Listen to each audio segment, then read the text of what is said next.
Ah, sige. It's your honor to Ay, do. hala. It's okay. Okay lang. Laligi, buligi ko, gi. Ay, kabugak. Yeah. The Mau, masakit participation talaga, of my two sisters. Ayun. Pero hindi tak. Oh, you Okay. got the best.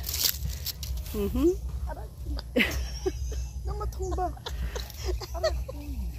So, isa 3 naman kilos. ka. Yeah. Ayan, matapos natin i-harvest, ready to cut na and pwede na tayo magluto.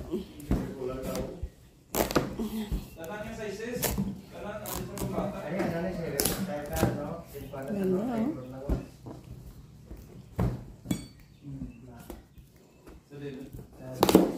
Wow. Super good ang ating kalabasa. Ayan ang ating na-harvest.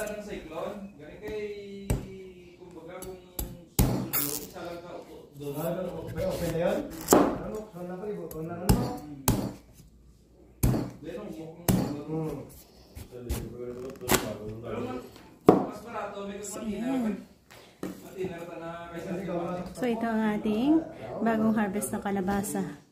So, follow me sa aking Cynthia's Life and Cooking. Doon ko ipopost ang aking recipe na ibabahagi sa inyo. Bye-bye and God bless.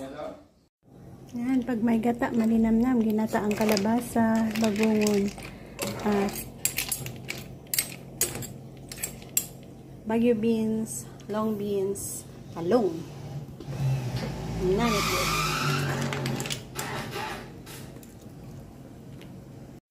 Isa ka mga namit nga recipe ang aton ginapakita kaninyo. Ginata ang kalabasa.